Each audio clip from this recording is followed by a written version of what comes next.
मणिपुर के जो सीएम हैं एन बीरेन सिंह, उन्होंने इस्तीफा दे दिए 10 तारीख को। हमारे देश के गृह मंत्री जो अमित शाह जी हैं, उनसे मिलकर इन्होंने फिर मणिपुर के जो राज्यपाल हैं उनको इस्तीफा अपना सौंप दिया। अभी वर्तमान में जो वहाँ के राज्यपाल हैं अजय कुमार भल्ला, उनको ये इस्तीफा सौंप दिया। इनके साथ बहुत सारे भाजपा के वरिष्ठ नेता संबित पात्रा भी थे। अब ये है कि आपको मैं पहले भी वीडियो में बताया था कि मणिपुर के हालात मई 2023 से ही क्या है, कितने लोग मर गए जबकि सरकार सही आंकड़ा नहीं दे पाई है। आज तक वहाँ पर हालत बद से बेहतर है। अभी आपको कारण ये मत बताता हूँ कि जब हड़कंप मचा था, मर रहा था, गोली बारूद चल रहा था, उस समय मीडिया उतना नहीं दिखाया। आज जब थोड़ा बहुत माहौल शांत हुआ तो भी और मीडिया नहीं दिखा रहा था। अब इसके बाद क्यों ये इस्तीफा दे दिए, वो भी कारण अभी बताता हूँ। मणिपुर के जो सीएम हैं एन बीरेन सिंह इस्तीफा नहीं दिए। अजय कुमार भल्ला जो वहाँ के राज्यपाल हैं उनको मिल के दे दिए। दिल्ली में शाह से इन्होंने मुलाकात भी की है और फैसला 21 महीने बाद इन्होंने कि दिए। लगभग 2 साल बाद इन्होंने 21 महीने बाद इस्तीफा सौंपा है, जबकि जिस समय इनको इस्तीफा देनी चाहिए उस समय इन्होंने नहीं दिए। उसका सब मैं कारण बताता हूँ। अभी इसका चर्चा तो 2 साल से हो रहा है लगभग। मणिपुर के जो मुख्यमंत्री हैं अभी वर्तमान में, अब तो इस्तीफा दे दिया, अभी कुछ दिन तक कार्यवाहक चीफ मिनिस्टर यही रहेंगे, क्योंकि प्रधानमंत्री अभी फ्रांस के दौरे पर हैं, फिर अमेरिका के दौरे पर हैं, और जब तक वो आएंगे नहीं, जब तक कोई चीफ मिनिस्टर नहीं बन पाएगा, उसके बाद ही कोई डिसीजन लिया जाएगा। अपना इस्तीफा गवर्नर को इन्होंने सौंप दिए। वहाँ के गवर्नर हैं अजय कुमार भल्ला ने इस्तीफा स्वीकार भी कर लिया इनका, और बीरेन सिंह से कार्यवाहक मुख्यमंत्री के तौर पर संभालने के लिए कहा है कि अभी आप कुछ दिन तक बने रहिए। बीरेन सिंह पर राज्य में 21 महीने से क्या है, हिंसा जारी है वहाँ, उसी के लिए इन पर बहुत ज़्यादा दबाव भी बन रहा था। विपक्षी पार्टियां भी लगातार एनडीए से इस मुद्दे पर सवाल पूछ रही है, जबकि वहाँ पर टोटल 60 गो विधानसभा का सीट है, जबकि खुद बीजेपी के पास 37 सीट है। ऐसा नहीं है कि उसके पास मेजोरिटी नहीं है। जदयू के पास 6 सीटें हैं, तो वो भी एनडीए पार्टी से गठबंधन कर रखा है, जबकि मात्र कांग्रेस जो विपक्ष में है उसके पास 5 सीटें हैं।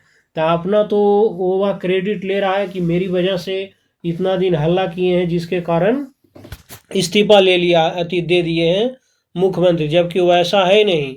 यदि एनडीए टूट भी जाता हो वहाँ, तो भी उन बीजेपी के पास 37 सीट है, तो भी उनके पास सत्ता तो है ही अभी तक। लेकिन कारण ये था कि बीजेपी के बहुत सारे नेता ही इनसे खपा थे, और बीजेपी के नेता ही अमित शाह से दिल्ली में आए मिलने के लिए कि हमें ये मुख्यमंत्री नहीं मंजूर है, इनको हटाइए। समझ गए ना। तो ये कांग्रेस अपना क्रेडिट लेना चाह रही है, तो वो बेवजह है, क्योंकि उनको कहना ना कहना कोई प्रभाव नहीं पड़ता है। इस्तीफे के फैसले लेने से पहले बीरेन सिंह ने रविवार को सुबह ही केंद्रीय गृह मंत्री अमित शाह से दिल्ली में मुलाकात भी किए, और नए मुख्यमंत्री पर फैसला 1-2 दिन के भीतर हो जाएगा। यही लेटर है जो एन बीरेन सिंह अजय कुमार भल्ला जो वहाँ के गवर्नर हैं उनको इस्तीफा ये सौंप दिए थे। आगे यहाँ पर ये लिखा है, मैं इसमें पहले भी वीडियो बनाया था कि आईटीएलएफ ने कहा बीरेन सीएम रहे या नहीं रहे उससे हमको कोई मतलब नहीं, हमारी मांग ही है अलग प्रशासन की। कुकी समुदाय की जो एक संस्था है, आईटीएलएफ के जो प्रवक्ता हैं अभी वर्तमान में गिंजा बुलजोंग ने कहा कि बीरेन सिंह ने मणिपुर विधानसभा में अविश्वास प्रस्ताव में हार के डर से इस्तीफा दे दिया है, क्योंकि 10 तारीख को ही वहाँ बैठक होने वाला था, तो उसमें अविश्वास प्रस्ताव के डर से ये रियल में इस्तीफा दे रहे हैं। क्योंकि वहाँ के विधानसभा का स्पीकर हैं वो भी इनसे खपा थे, वो भी नहीं चाह रहे थे, और बीजेपी के अन्य विधायक ही इनके साथ में नहीं थे। जब बैठक इन्होंने बीजेपी विधायक दल की बुलाया, तो मात्र 20 ही विधायक इनके साथ में थे, और इनके अपने विधायक ही इनसे नाराज रह रहे थे, है ना। उनका एक अच्छा सबसे मेन कारण एक और है, इनका एक जब वहाँ पर दंगा फसाद हो रहा था तो एक ऑडियो टेप लीक हो गया है इनका, जिसका संज्ञान सुप्रीम कोर्ट ने लिया है, और अभी वहाँ सुनवाई भी हो रहा है।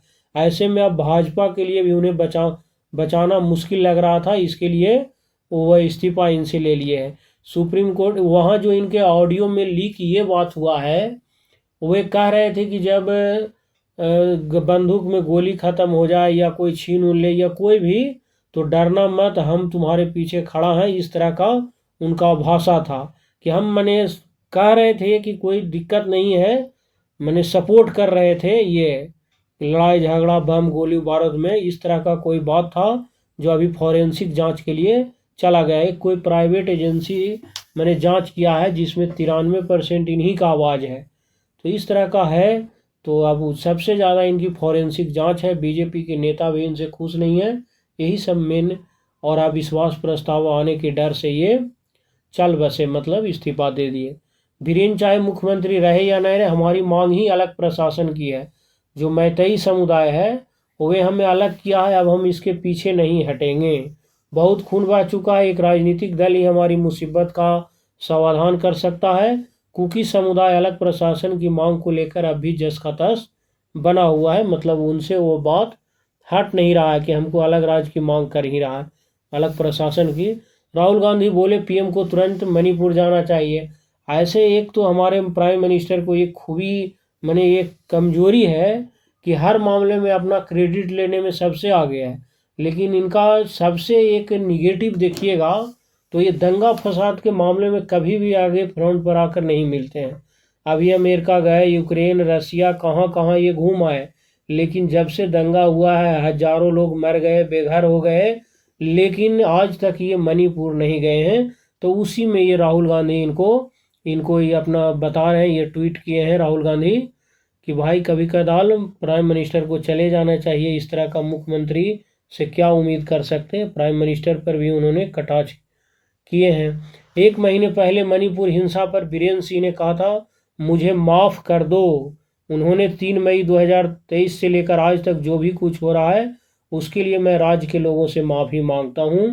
जो सीएम बीरेन सिंह हैं सेक्रेटरीट में मीडिया से चर्चा के दौरान कहा कई लोगों ने अपने प्रियजन को खो दिया है। भाई तुम नेता हो, कोई गरीब आदमी मिडिल क्लास के फैमिली अपने प्रियजन को खोता है, उसका दर्द समझने के लिए आपको फील्ड में आना पड़ेगा। कभी आपके घर से किसी प्रियजन को इस तरह का हो जाता तब आपको एहसास होता कि कितना अपने आदमी को खोने का मैंने कि उसका टीस रहता है। कई लोगों ने अपने घर छोड़ दिया, मुझे वास्तव में खेद है। मैं माफ़ी मांगना चाहता हूँ। मणिपुर में 3 मई 2023 से कुकी मैतेई समुदाय के बीच हिंसा जारी है। मैतेई कुकी समुदाय के बीच भड़की हिंसा को 600 से ज़्यादा दिन बीत चुके हैं। मणिपुर में मई 2023 से अक्टूबर 23 तक गोलीबारी की 408 घटनाएं दर्ज की गई है। नवंबर 2023 से अप्रैल 2024 तक 345 घटनाएं हुई। मई 2024 से अब तक 112 घटनाएं सामने आई है। हालांकि राज्य में पिछले महीने से शांति है, हिंसा की कोई घटना नहीं। छिटपुट प्रदर्शन के लिए भी लोग सड़कों पर नहीं उतरे। सरकारी दफ्तर रोजाना खुल रहे हैं और स्कूल में बच्चों की तादाद बढ़ रही है, लेकिन जो खो गया भाई वो उसका कौन जवाब देगा। आरोप लगा था कि लीक ऑडियो विहिप में सीएम पर हिंसा भड़काने का आरोप लगा रहे थे। इनका मेन कारण तो सबसे बड़ा यही है कि 3 फरवरी को सुप्रीम कोर्ट में मणिपुर हिंसा पर सुनवाई की गई थी। Kuki organisation for human rights trust की तरफ से कोर्ट में याचिका दाखिल किया गया कि ऑडियो विहिप्स की जांच की मांग किया इन्होंने। इसमें ऑडियो में ये कहा कि सीएम कथित तौर पर कह रहे हैं कि उन्होंने मैथियों को हिंसा भड़काने की अनुमति दी है और उन्हें बचाया है। याचिकाकर्ताओं के वकील थे कौन? प्रशांत भूषण ने कहा जो टेप सामने आए हैं वह बहुत गंभीर है। इस पर सीजीआई जो संजीव खन्ना और जस्टिस पीवी संजय कुमार की बेंच ने मणिपुर सरकार से कहा है कि सुनिश्चित करिए कि एक और मुद्दा न बने।